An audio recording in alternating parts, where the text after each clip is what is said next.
I'm looking for someone that wants a career. I can hire anybody in Detroit as an employee. I'm looking for someone that wants a career because I want to be invested in them. Oakland Hills wants to be invested in them, and I want to help them reach their goals. Employees just come to work every day. That's all. Guys that want a career come and are prepared to learn. They have the passion, the drive. They ask questions. They're engaged. They have dedication. They have loyalty. And I think there's a big difference, opposed to hiring an employee. I don't think of my staff as employees. I think of them as family. They're part of the culture. They're building the culture. And, we're building something great, working towards a common goal,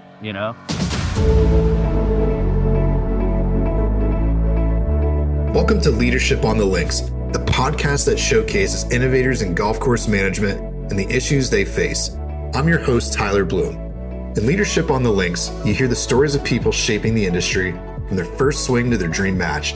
You feel like you're on the course playing with your most inspiring colleagues, having great conversations, digging into insights and sharing a few laughs. Our industry is changing. As a leader, you need to keep up on everything from trends to technology to best practices. Together, we'll continue to build world-class clubs and teams. Let's get to it. Enjoy.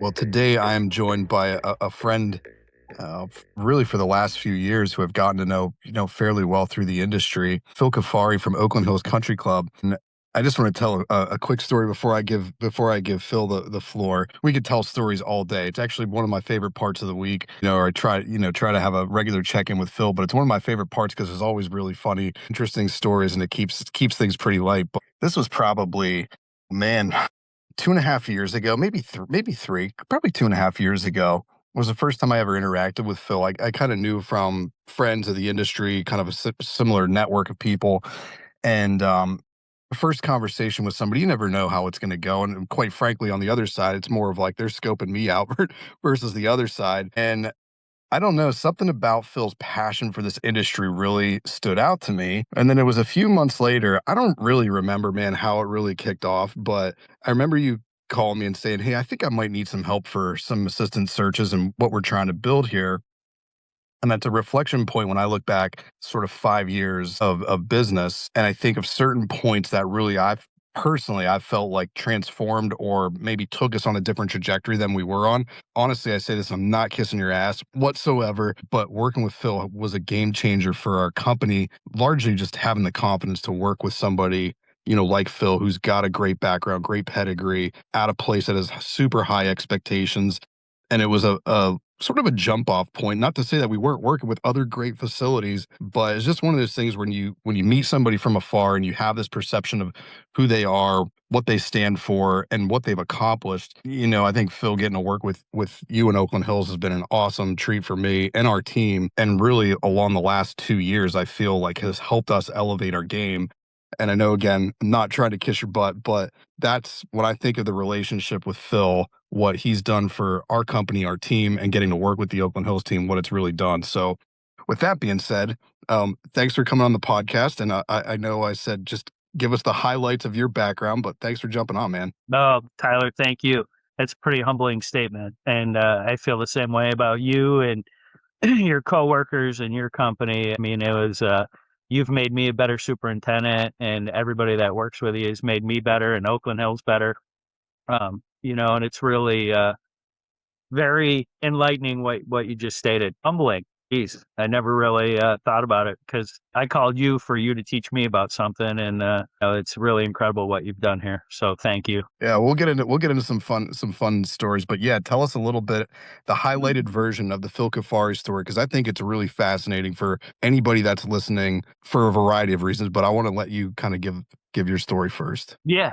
And I'll try to give you the Cliff Notes version. I went to State University in New York at Delhi. Really, I think the basis of who I am is I've always wanted to be the best, whether it's baseball player, basketball player, father, husband, whatever it is, businessman. So we did an internship at Oak Hill Country Club in 1998 and worked for, did the U.S.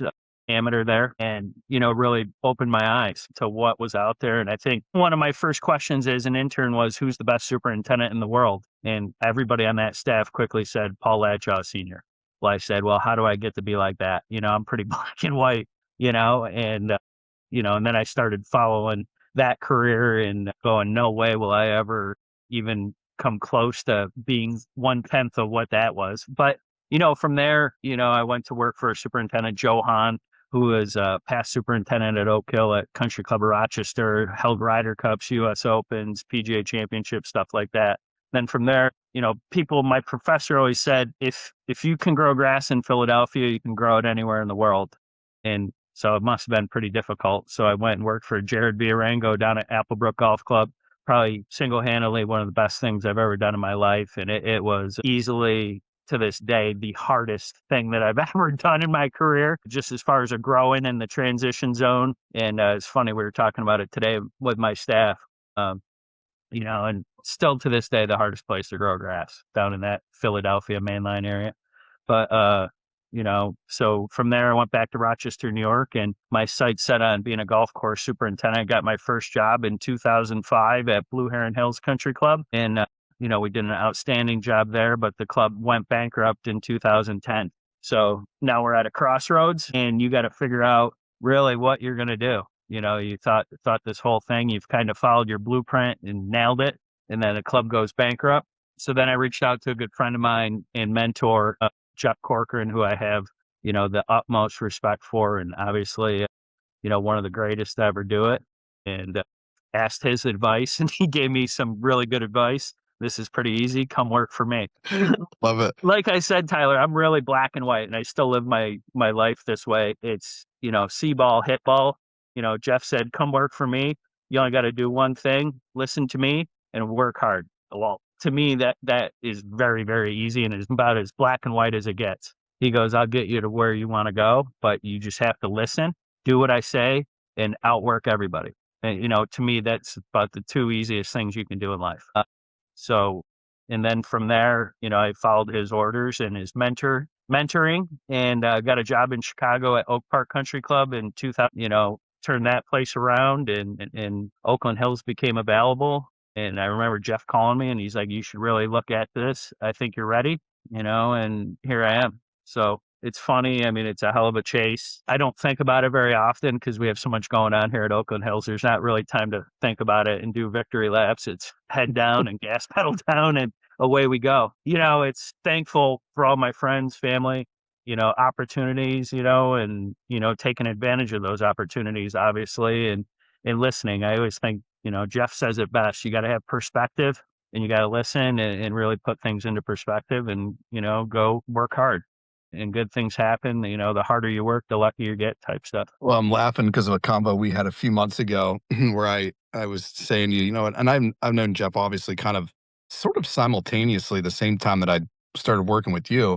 Never worked for him in any sort of capacity, but built a relationship kind of similar time frame. And it was a few short months ago. I was up in Cleveland for an assistant. We had an assistant superintendent professional development event with him, Bill Brown and Dave Del Sandro. And I made the joke to you is like, I felt that day like I was James Franklin. Dave was Dabo Sweeney, and then Nick Saban came in and was like, just crushed it. And I was like, yep, now I know exactly what Phil's been talking about this entire time. So it's funny to hear that. What did you, I think there's a couple of tiers, like the reflection to go to a guy like Jeff or to repivot your career when that situation happened. I'm sure there was a couple different angles or career pathways you could have gone on. But like for you at that point, what made you say, this is the pathway I need to go? Yeah. I think it comes down to a respect factor. Jeff is on my wall of fame, so to say, probably numero uno, and I take great pride in looking up to someone like that who, I always think, I don't think that Jeff's made a bad decision in his life, in his career, agronomically, business-wise, And so guys like that, it's like, man, this guy knows what he's doing. Why not go to him and have him help me, And I think asking for help is a big step. And I'll never forget the conversation. Again, Jeff's really black and white too. And he was probably really black and white in 2011. He's evolved. Let's just put it that way to where he is today. I asked him a question, and he said, well, you asked the question. I gave the answer. It was point blank. I asked him, how do I become one of the best superintendents in the world? He gave me the answer. And then when someone's like, well, what do you think about this? He's like, hey, Phil, I just gave you the answer. Why are you asking me again?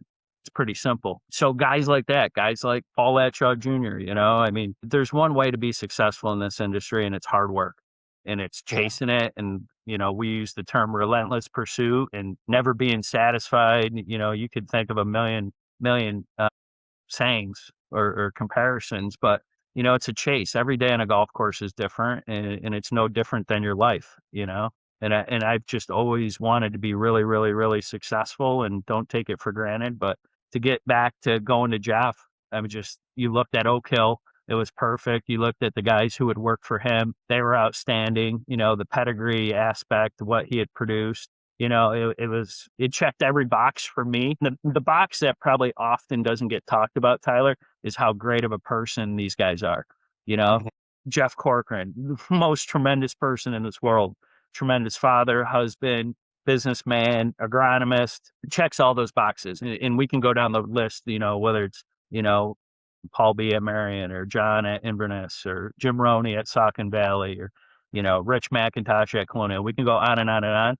Oh, they check all the boxes, and they're incredible human beings too. Fine. And again, I listen to your story, and well, you won't want to admit this, but I see a lot of similarities. And you made a strategic decision to go work for someone like Jeff, and I decided to go in a different direction and start my own company, which that's I think it's panned out fairly well. But a lot of times I don't find there's that self awareness from younger professionals to understand that, and that career path journey to go work for a strong mentor like that, to look at who else has come. You just said it. Other people that worked for Jeff that are now successful, right? How did you like inquire about that? Like, how did you know to ask those questions and like develop that? Because I think that's a developed skill to be able to vet those things out for yourself and be able to understand who to ask the right questions to versus just asking anybody.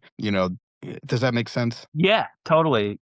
And I thought about this before. I was trying to be prepared for our talk today. And it's pedigree, right? And I'm a student of the game, and I try to teach this to the guys that walk through the door that, I have what I would call idols in the industry, and some may sound that's funny, right? You have sports idols, but, I have mentors that are idols. They're probably embarrassed that I would say that. It goes back to Oak Hill in 1998. Who's the best superintendent in the world?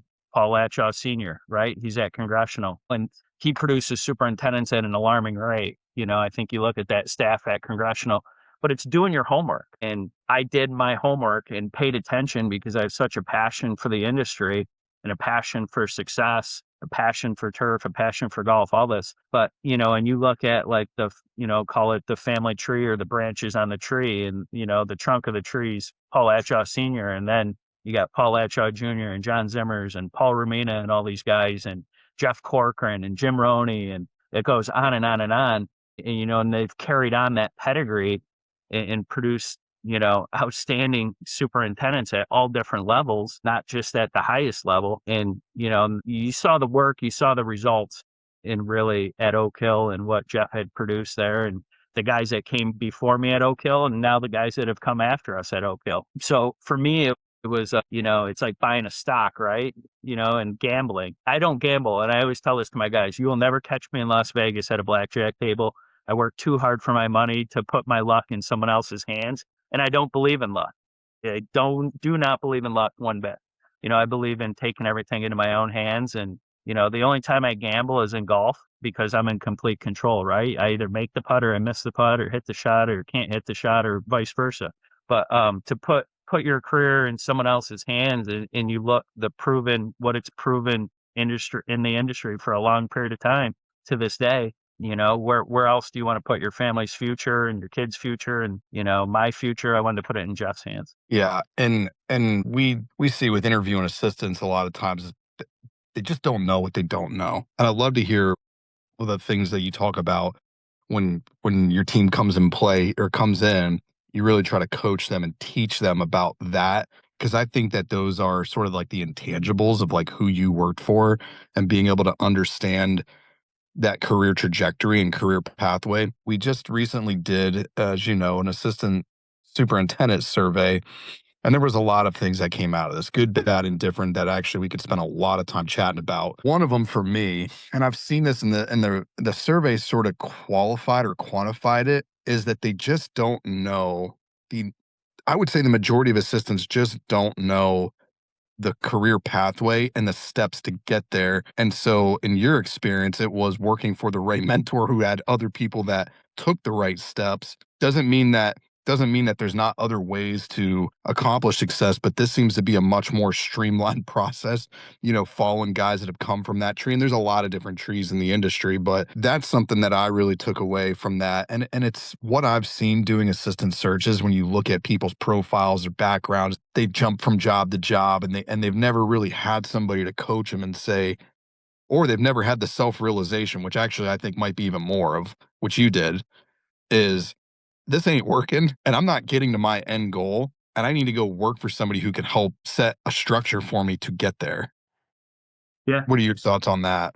Yeah, I totally agree. And by the way, there's thousands of incredible superintendents worldwide, stateside. By the way, it's just not our group of friends that have produced superintendents at all different levels. It's just, I think back and you look at my resume, I would have been a lot smarter in 1998 to go try to intern for Paul Latchaw Sr. at Congressional and then follow him to Wingfoot and take that route. But, you know, I chose some different routes because, I'm, probably a little afraid to leave home at 1998 than I am right now. And I probably could have shortened my pathway. And obviously I'd went through, a 10, 12-year period and had to go to Jeff and say, hey, this ain't working.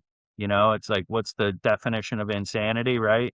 Keep doing the same thing over and over again, expecting a different result, So, I think pedigree, Tyler, is so important for these young guys, and they got to do their homework, whether it's with me or someone else in California, Arkansas, Alabama, Canada. I don't know, but do your homework on what these guys have done in the past, and how they mentored you, or are you labor for them, or are you part of the family, and it's like, I think about what we've done here in the past. I'm probably going off track. I'll see if I can get it back on track. When I'm not looking for an employee, I'm looking for someone that wants a career. I can hire anybody in Detroit as an employee. I'm looking for someone that wants a career because I want to be invested in them. Oakland Hills wants to be invested in them, and I want to help them reach their goals. Employees just come to work every day. That's all. Guys that want a career come and are prepared to learn. They have the passion, the drive. They ask questions. They're engaged. They have dedication. They have loyalty. And I think there's a big difference. Opposed to hiring an employee. I don't think of my staff as employees. I think of them as family. They're part of the culture. They're building the culture, and we're building something great, working towards a common goal. Employees come and cut the grass every day. How has that evolved for you? And how was that, like, that thought Mhm. evolved for you? Because I think even more now, you have to coach the employee about that. Like, what's Yeah, the difference? What's the I hate to say this, but selling, it's not selling, but it's educating the employee or the assistant or the intern, the difference between the two, and being able to help nurture that, because they just don't know what they don't know. This is no disrespect to any facility, but Oakland Hills is just of a different caliber than your generic golf course.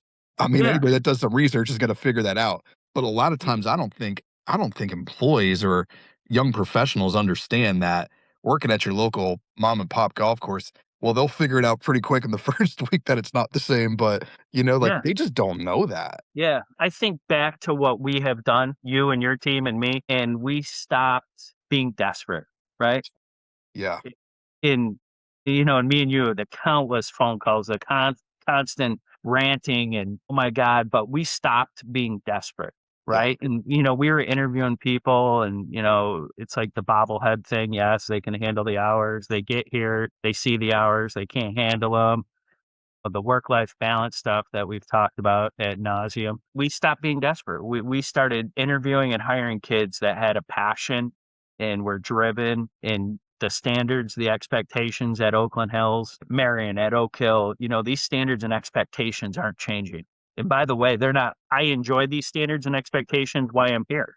But Yeah. my bosses, they've set the standard and expectation at Oakland Hills. They set the standard and expectation at all these great clubs. They set them at mid-level private clubs. They set them at, right. That's the standard and expectation. And again, I was thinking about this too again today. You think of like the Detroit Red Wings, they have a standard and expectation. They're 11-time Stanley Cup champions. The New York Yankees, 27-time world champions. Alabama football, you think about Nick Saban, and then you think about Kellen DeBoer taking over for him, right? If Kellen DeBoer didn't want his butt on fire, he should not have taken the Alabama job, right? Yeah. They have a standard and they have an expectation. Yeah. That's it. And if you don't like the stress and here it goes, the work-life balance thing. So I'm sure a lot of your listeners are either cringing or saying, hell yeah, go for it, Phil.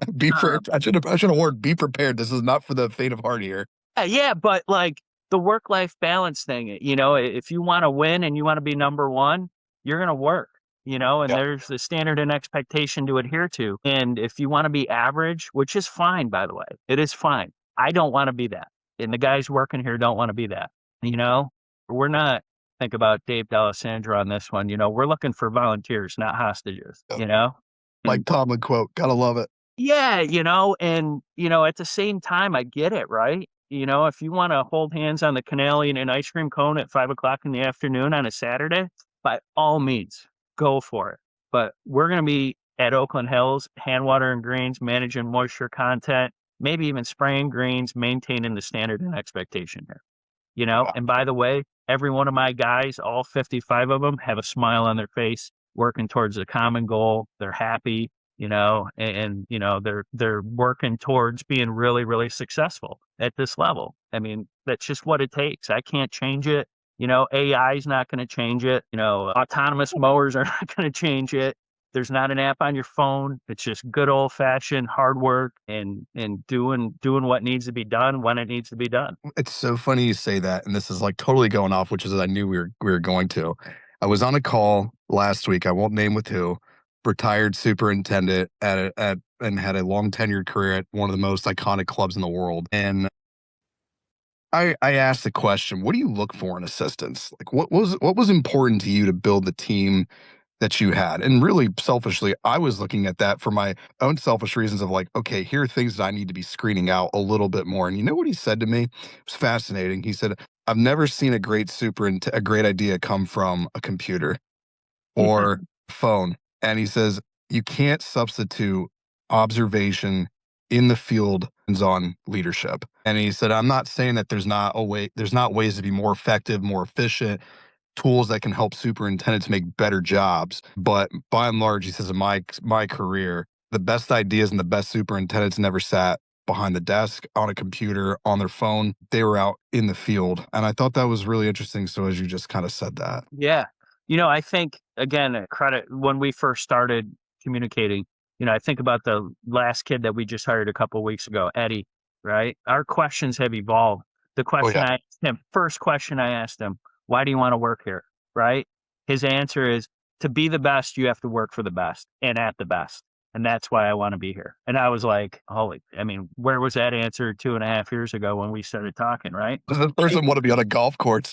It doesn't want to be the best because they want to be on a golf course. Yeah. And that was the answer. And same with a couple of these other guys, I want to be the best. I want to work at the best places, and I want to learn the best agronomic skills, it's really, that tells me that we're working in the right direction with our culture here and where it's come from, and it goes back to 2.5 years ago. I think we interviewed one of your candidates, right? And I said, what do you want to be? I started off, basic question. What do you want to be when you grow up? Kid answers, I have no idea. And I was just like, head down, like, this is probably not the place for you if you don't know what you want to be. And he's like, well, what do you mean? I'm like, I'll give you a week or two and you're going to figure out real quick that you don't want to be this if you don't know already, and not that I have a problem working with those kids, but, and it was like, can you handle 70 plus hours repetitively, and he was like 70. I don't think I've worked 70 hours in 3 weeks, and I was like, this is going to be over quick. and it's just like, not that I don't want to invest in kids like that, because I will take the periodic chance on someone. But I was like, this not in July. I can't. It's a waste of my time and your time right now. Oh, for viewers, I had to mute myself because I just started laughing. On the same token, though, give yourself credit, because one thing that I've seen is that even though you have those high standards and you have that vision for the kind of people that want to come there, I think though that you look at alternative candidates that might just not have had that like first interaction or that first engagement.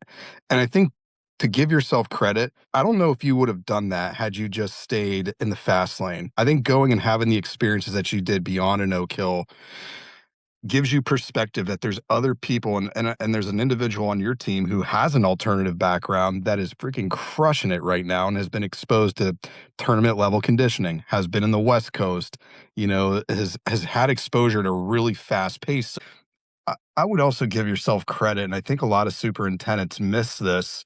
When you've only been cultured under one environment, you miss opportunities of people that you can coach and mentor. And I think that's a differentiator for you from what I've seen, across all the different spectrum of superintendents we work with. It's not right or wrong, but I think it does give you an added advantage, specifically in the recruiting and the development of your team, because you have perspective Yeah. beyond just Oakland Hills. Yeah.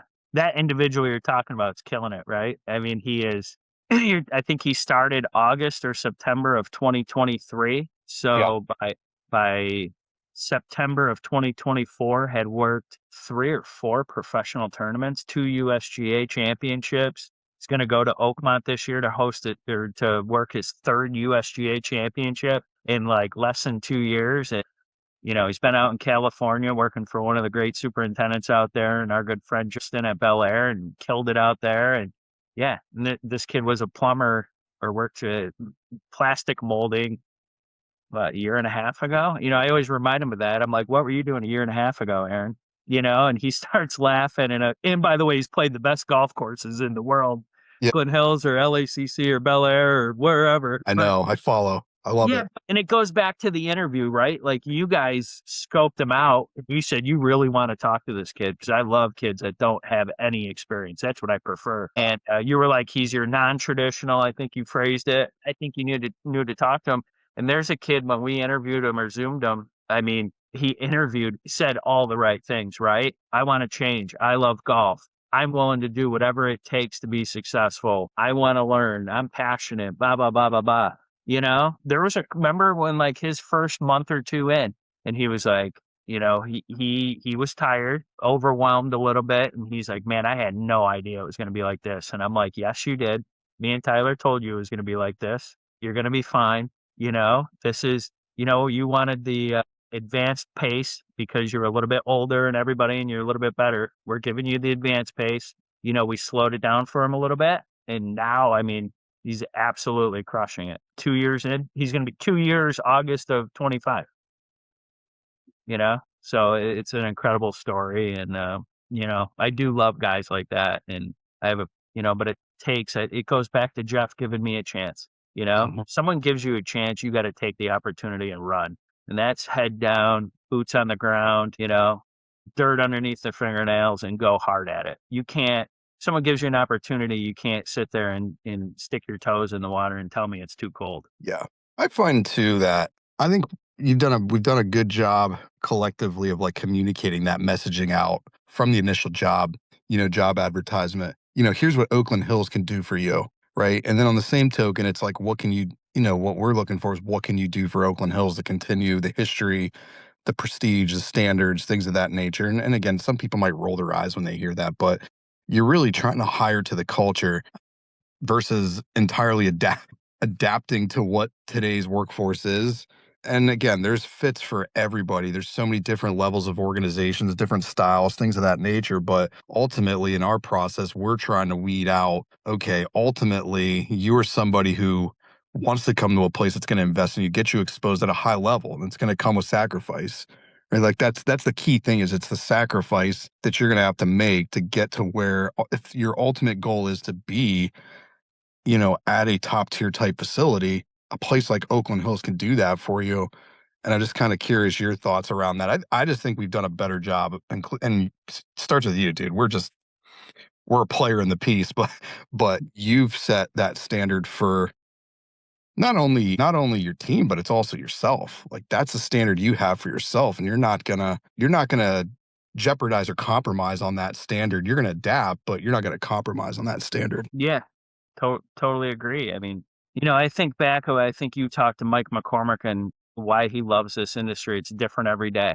Every person's different. It's what drives me. I love mentoring kids, love mentoring them. And it's part of the process. And every one of them's different, and listen, guys get tired out here. And that's when I put my arm around them and, you know, sit there and be like, we're going to work through this, and there is the sacrifice. It's a time commitment. Bottom line, it's a time commitment. But I think back about you and I firing text messages of motivational stuff and the Kobe Bryant one. These guys are young and they should take advantage while they're young of all these incredible opportunities and not hesitate to come out of their comfort zone and absolutely work their ass off. Now's the time to do it before you're married and have 2 or 3 kids. And by the way, I did this when I was married and had 2 kids. So that's the unconventional way. The conventional way is take advantages of these, whether it's going out west or going down south or coming up to me or going to Philadelphia and do these things kind of like how I did it. I didn't have it written in my playbook that the club I worked for was going to go bankrupt. But I'll tell you now, every day I wake up, I'm thankful that it went bankrupt because just provided a lot of great opportunities. But again, back to the Kobe thing, take advantage of opportunities and get the experience and try a bunch of them, and don't be scared. I'm curious when you think of like looking back at your career and the traits that you felt made you successful or made you kind of overcome some of those adversities, like what would you say here are the reasons how I got to a place like Oakland Hills? Because I'm Yeah. not sure that was linear. I mean, Yeah. I'm not sure thinking getting to Oakland Hills, maybe it was, I could be wrong, No. was like was the ultimate end goal, but like you've Yeah. developed and nurtured traits along the way. Yeah.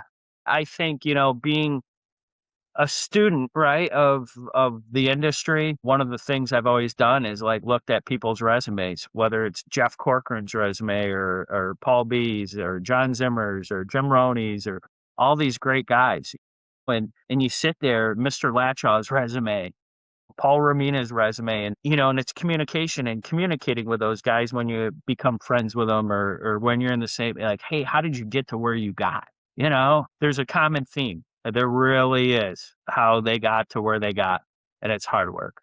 There's no question about it. It's the same one. Hard work, working with the right people, and, having belief in the relentless pursuit of the chase. But it is the common theme in our industry. There's no denying that fact. There's no one that has gotten to where they wanted to get to without hard work. Luck is not a factor in that. When you look at, you guys have had a lot of going on at Oakland Hills since you've been there, course restoration, hosting events. You've had a little fun project that I think opens up here probably within the next month or two. Yeah, you're probably less than 20 days away. Yeah. What does the future of Oakland Hills look like? I'll start with that question first. Yeah.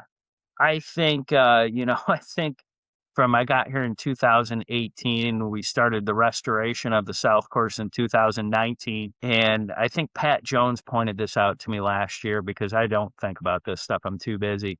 And he was like, you have been nonstop since you stepped foot here, Phil. And I was like, geez, I really didn't think about it because it's really become the norm. But, restoring the South Course, COVID, clubhouse fire, and here we are. I would call it we're rounding second base, heading to third right now, where we're getting ready to open up our new maintenance facility, which is a product of the clubhouse burning down. And the clubhouse is probably half at the halfway point, maybe 3/4 point, and we'll be open this time next year through that whole project. So where is Oakland Hills going? You think about all this stuff, and I mean, what did Winston Churchill say? With great adversity comes great opportunity. So it's been a shit show here, Tyler. I can't lie. And it's really been a shit show since probably 2019. So May 7th is my 7-year anniversary. So I love it. I love the action. So where's it going? Well, once the clubhouse opens up and the maintenance facility opens up, I have the next thing on the list would be to restore the North Course. We have championships coming up in 29, 31, and 34. So that stuff's exciting. But, I think it's a great opportunity. We've been doing this is to really concentrate on the culture.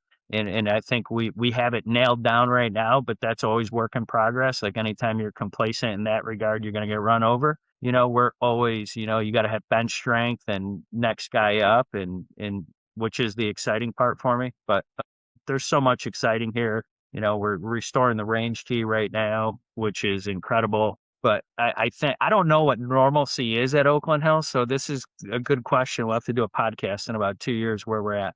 I don't know. I think where we're going is the top. And I think we're pretty darn close there right now. We just got to cross some ditches in the road, and we'll see how that looks. I had a chance to spend some time with you to see the maintenance facility a few months ago. Talk about what you see that for. You talked about refining and developing the culture.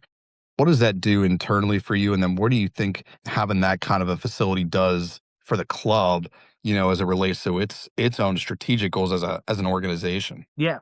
So the maintenance facility is incredible. I think back to doing the maintenance facility with being part of it with Jeff at Oak Hill, and it's Oak Hill's maintenance facility in Bloomfield Hills, Michigan. He's the designer of it. We refined a couple little tweaks, which isn't very much, to be quite honest with you.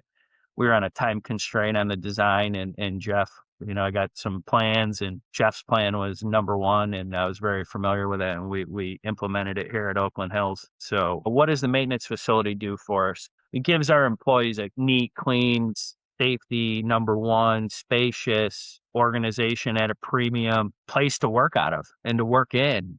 And I think when you walk in, we're going to have some pictures up on the wall of the history and traditions here. Is when you walk in, our maintenance facility is going to be a representation of what you see on both golf courses, and obviously what you're going to see in the clubhouse, which is, the history, the tradition, the prestige, the major championships, the all that fun stuff. And from a recruiting standpoint, yes, it's going to help us recruit employees. I would think our culture, it's indicative of our culture too, right? Like that maintenance facility and the investment the members have made at Oakland Hills to us. I think it's just, we take the employees over right now, and I think they're speechless because right now we have like 15 lockers, 1 urinal. I mean, they're going over to 55 lockers, 3 urinals, bathrooms all over the place, huge break room, flat screen monitors, job boards, every ounce of technology you could ever want, environmental center, Kempford area, so I think when you think of the culture of employees, it's really, really done thoughtfully and tastefully for them. Yeah, it's quite a change from the current facility to that. And that, I think also that too takes a steward of Oakland Hills to get that sort of environment created. Yeah. That's something that I really, I don't know, admire. Something that I think about you is, again, different, is you're absolutely like a steward and ambassador for Oakland Hills, as a club, not just within the context of the Detroit, but in the world of golf. Yeah. And I'd love to hear your kind of thoughts around that, because I think it's something unique that I feel maybe more superintendents should really look at themselves as. Again, whether you're at a mid-level club, high-end private, you don't have to host tournaments, but just being a steward for your facility, I think, is a really unique trait about you. Yep. I appreciate that. This goes all the way back to Oak Hill. This goes back to 1998 at Oak Hill. This goes back to 2011 at Oak Hill with Jeff and the championships there. And, it's something I brought with me to Chicago. Every place I've been is, the membership hired me to carry on the traditions of Oakland Hills. And to be quite honest with you, Oakland Hills had lost its lore.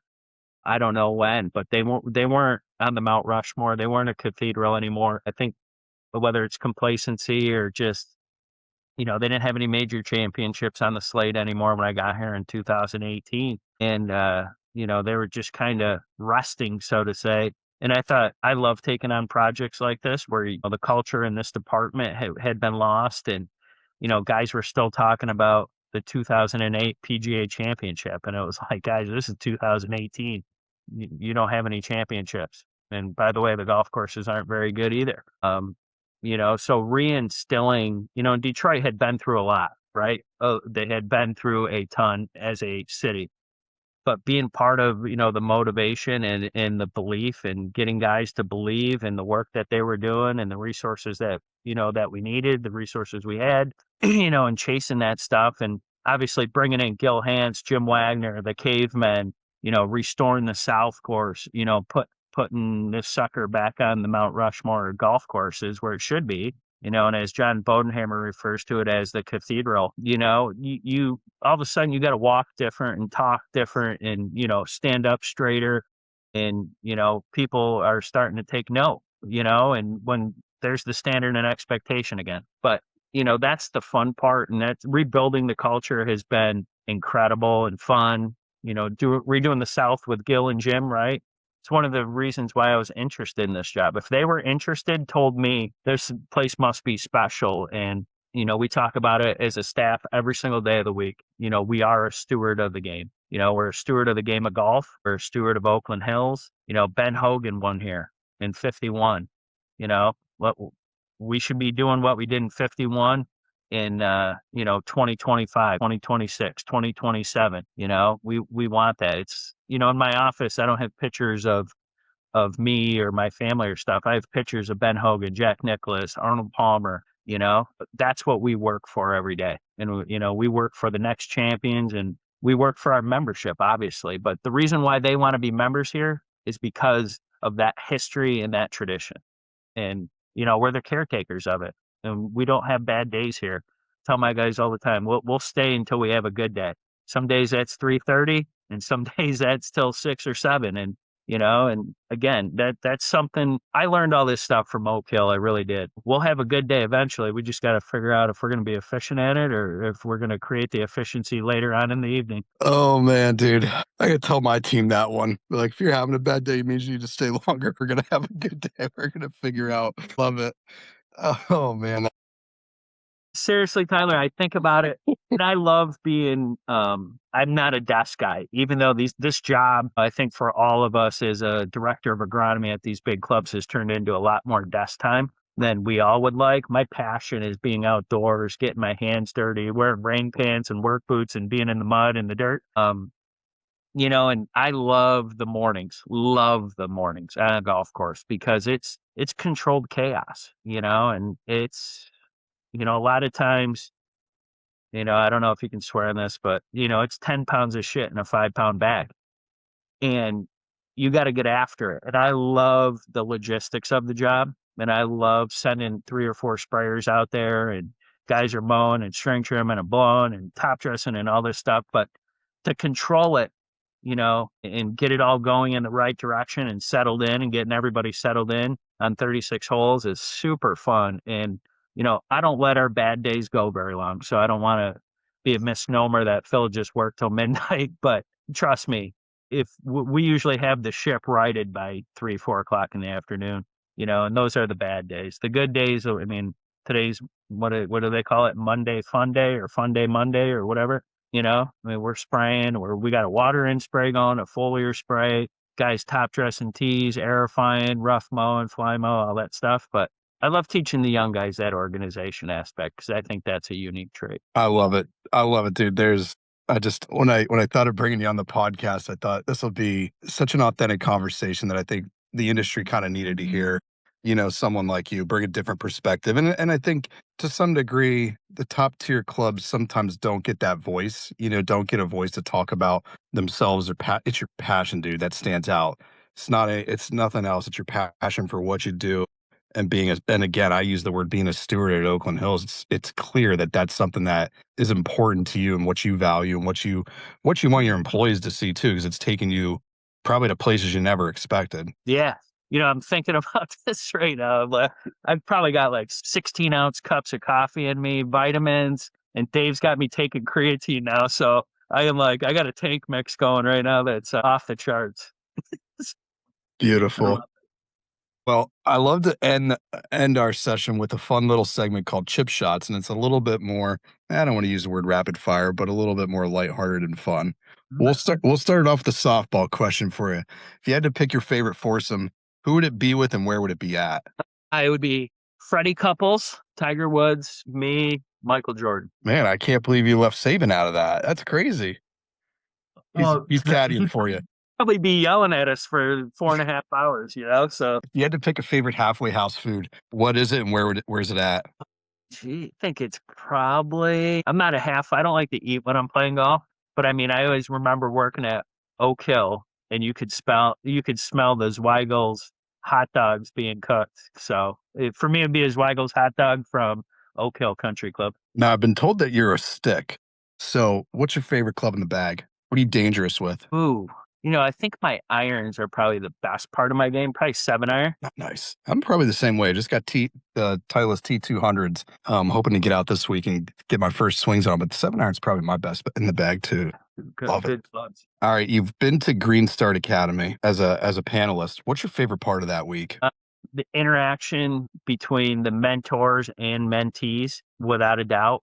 And they do an outstanding job there. Number one. I mean, I commend them every single year. Wish I was going again this year. But I think it's, it's a unique group of mentees that, they're driven and they ask great questions and they want to be around us. And, the mentors from, they pretty broad range of mentors from across the country. And I just think the camaraderie for that event is at an all-time high. And being at Pinehurst takes the cake, the home of golf in the United States. Yeah. I don't know if I told you this. The year that I was selected as an assistant was the year I ended up landing a superintendent's job. So I actually didn't get a chance to go.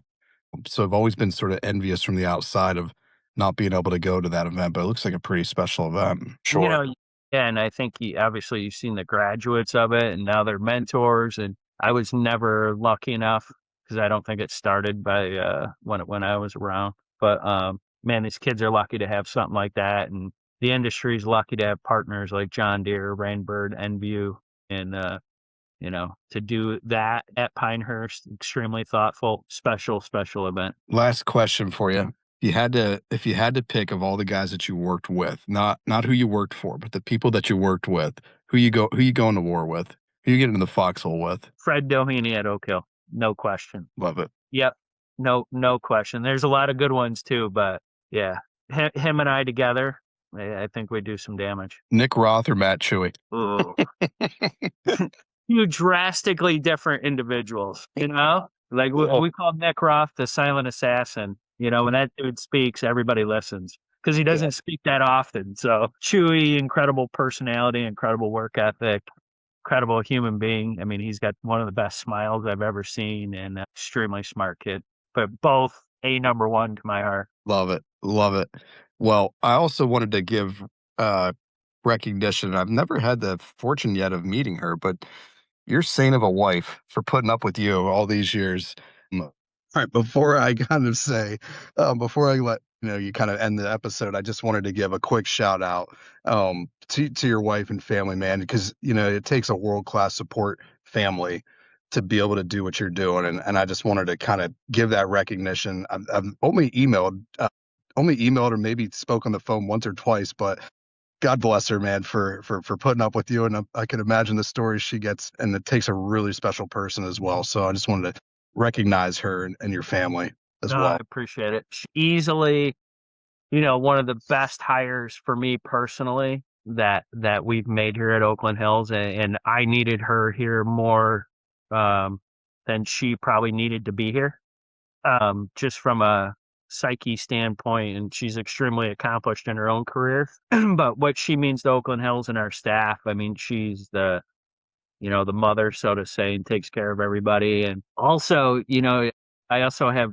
her behind me telling me I'm being a little tough on some people, or, and sometimes I'm not being tough enough. But what she's been with me, Tyler, through the whole Philadelphia 2000, thing all the way till now. And she's got a great perspective on the industry. She knows, obviously, Jeff and John Zimmers and knows everybody, John Deere reps, and she's made us so much better here. It's really, incredible. And she was an incredible addition. And it's also nice having her. Last week, she called here like 6 p.m. with everything we have going on construction wise.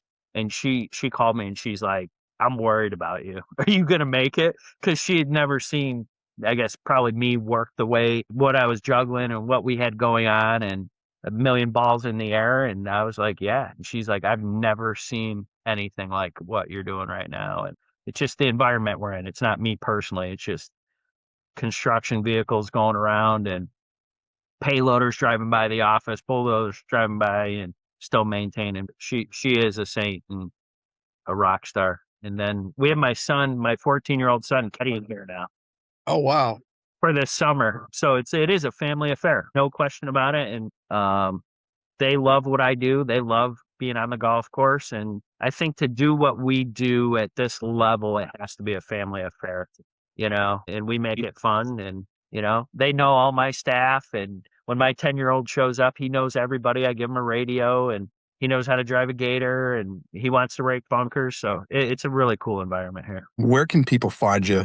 They want to learn more about you, about what you got going on at Oakland Hills. Where can they connect with you? I think I have an Instagram and I have a Twitter. I don't tweet and I don't post on Instagram, but my email, Cuffare at Oakland Hills, oakland-hills.com is a great one. I think that's about it. I like to be humble and I don't like to, I read the social media just to stay current, but I'm not enough day in the time for me to post. You roll your eyes when you see the Instagram stories that come across my account. So I leave that to the other people and yeah. I'm consumed by work right now and family and stuff like that. Well, I appreciate you spending some time with us, man. Like I told you when we started off, it's been a lot of fun getting to work with you. And I enjoy the text messages. Sometimes my wife will text me like, who is texting you at this time? And I was like, oh, and she always gets a good laugh. And again, she's never met you. Well, yeah, she met you at the event in San Diego, but she always gets a good kick. She's like, you needed a friend like this that can, talk about sports and things that are not turf related. And WWE. My gosh, we should have gone there. Holy cow. I didn't even think about that. Yeah. That's part 2. We can talk about WWE. Yeah. Are your kids are into it? Oh yeah. Sadly, I'm re-engaged back into it. Monday Night Raw and Friday nights. And my youngest now, Sienna, is starting to pay attention to it a little bit more. Oh yeah. You don't got to be into it 100% of the time. You can take a couple weeks off, and we got back into it at WrestleMania. So it's like General Hospital, man. You can come in 5 years later and same circus, different location. Someone's died and come back to life again. Oh man. Well, listen, I appreciate you jumping on, and yeah, we'll be in touch soon. Yeah, Tyler, thanks for everything. You, Mary, Ryan, Mitch. You guys are number one. Thanks for helping us out. This is fun. Thanks for tuning in to this episode of Leadership on the Links. For more leadership insights and industry expertise, connect with us at bloomgolfpartners.com or follow us on social media sites LinkedIn and Instagram. If you enjoyed this episode of Leadership on the Links, we'd be thrilled if you'd leave a review or share it with someone who you know would get some value. Don't forget to subscribe on Apple Podcasts or Spotify to stay updated. Thanks for joining us today.